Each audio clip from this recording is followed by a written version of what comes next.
This video is a replay of a trade I took today.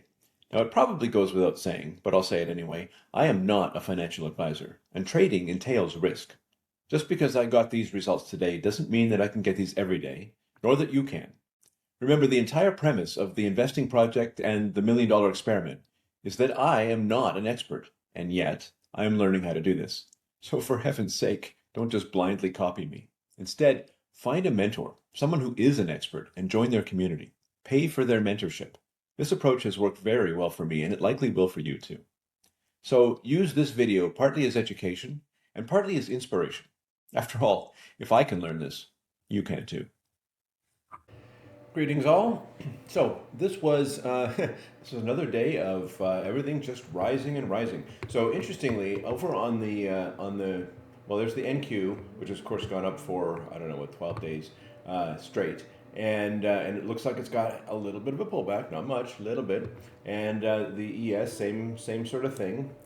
What I actually did at one point is I reduced this to one contract. Well, I had it one contract. I had it on two previously, but reduced, made sure it's only one contract, and I put on a sell order just below the 1 hour candle.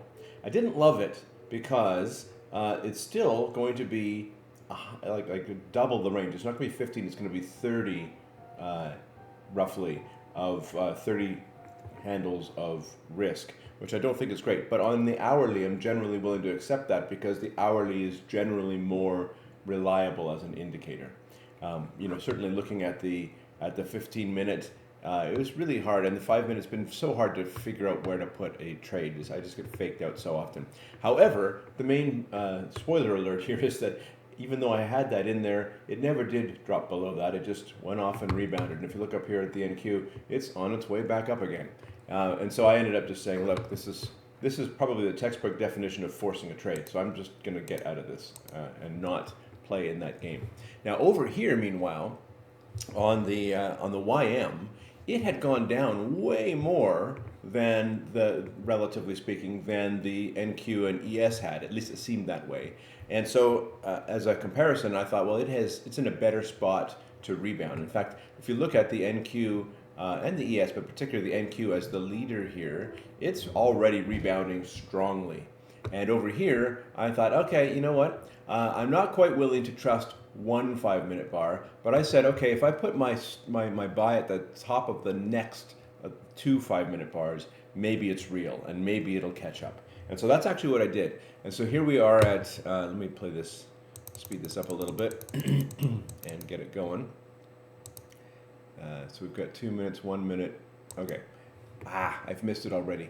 The buy here, actually, let me back this up. I want to actually back it up slightly. I want to get the buy at the right spot. Let's try this again. Play it forward. That's the first bar. This is the second bar. 3, 2, 1. All right. I missed it again. Seriously, come on now. All right, you know what? What the heck? I'm gonna put my buy on. I'll just buy it right where it is. I'll buy it right where it is. Two contracts.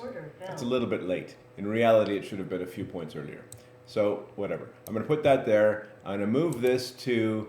I actually at this point normally I'd like to give 20 points below the low. At this point, I don't think so. If it comes back down, then it wasn't ready to go. I'm gonna put it 10 points below the low. Good enough.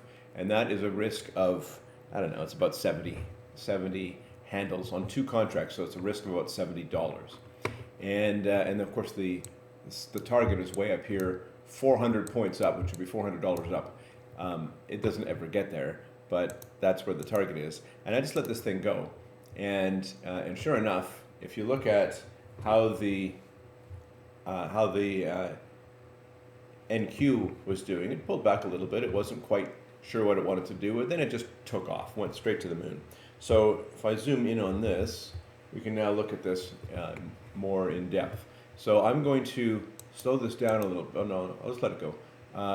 You can see that now that it's gone 100 points in the right direction, it's pulled this to break even, and now it's trailing at 100. It's trailing at 100? It's trailing at 100 points behind. I don't love that it's 100 points behind, because this is actually $100 I'd be giving back. So I'm going to go and just follow this myself every one of the 5-minute candles. And we'll see where we end up.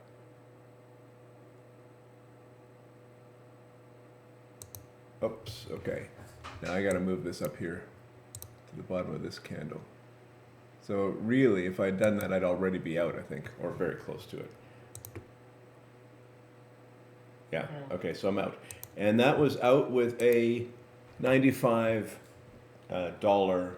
win. So that's 95 handles times 2 contracts, $95 at 50 cents a contract. $95 win. I'll take it. This has been a week where I have tried to be short, and it's blown up in my face every single time, with no exceptions. The only time I made any money at all is when I said, all right, I'm going to buy a dip and go long. And so that's what we did here. And there we are.